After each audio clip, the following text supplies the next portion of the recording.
Netflix has been known to put out some of the worst of movies, but today we're going to be talking about some of the gems that worked really well for me. Hey everyone, I'm Josh and Fokker. Welcome to the cinema. Today it is Favorite Film Friday, in which I'll be talking about my top 10 favorite Netflix movies on the platform that are originals. Hey, make sure to comment down below your original favorites of that list, and we're going to have a nice discussion down in the comments below. But at number 10, we have The Two Popes, a Catholic story about these two popes, apparently, and it's going through this melodramatic tale, and it goes into this culture that's really interesting to learn about, and something that is, you're really seeing the bond grow between these two, how they're talking, and there's no high action point of this story, but it is something that really works well for me, and that's why it's on this list. But at number 9, we have Marriage Story, a really good performance duel between Scarlett Johansson and Adam Driver, giving this strong, brutal performance. That's not a fun movie to watch by any means,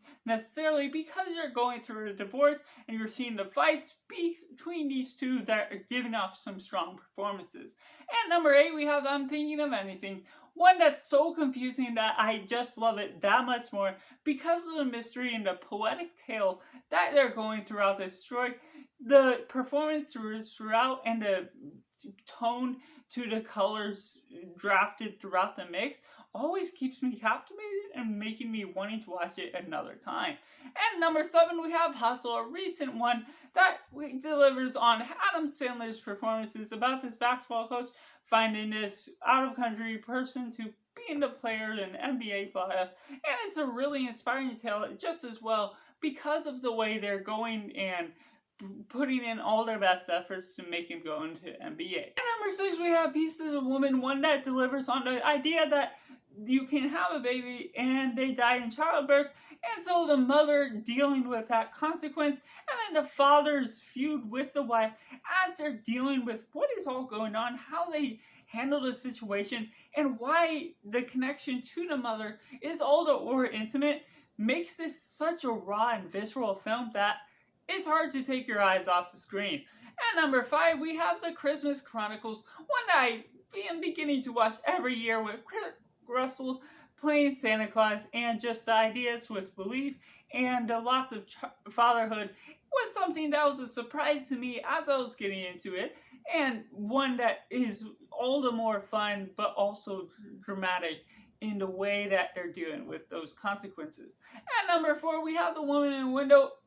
which is a follow-up to the book by A.J. Finn. That is a really good adaptation that is missing a few marks along the way, but it still delivers on the same ideas and elements by the emotional captivation that it delivers on. At number 3, we have Gerald's Game, based on a book by Stephen King, and now this is one of the most visceral films that I have seen, and have some of the most surreal cutting scenes that I'm super disturbed by, and it's not even horror in the scare factor sense, it's just fear for what's going on. These two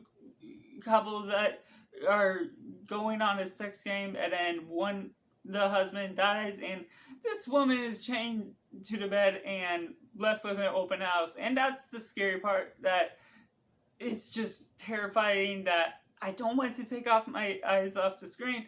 and yet I'm trying to cover my eyes all at the same time. And that leaves at number 2, Trial of Chicago 7, one that's a strong trial performance that delivers on all of these key characters that are fighting against Black Lives Matter and how they're doing with in the older century that's based on a true story, and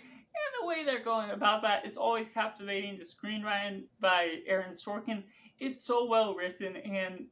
everything you can get about it makes you want to really be on the side that's winning. But that leaves at number 1, Tick Tick Boom, one that's so strong in its musical aspects, but what makes me connect to this film just that much more is Jonathan Larson being based on a true character that is delivered so well in this front, and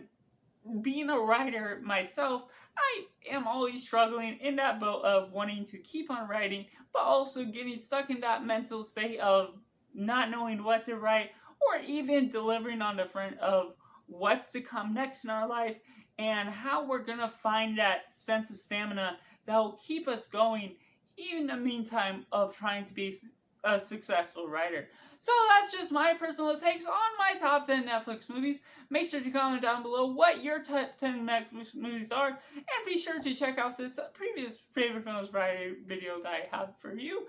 And thank you for watching. Bye for now.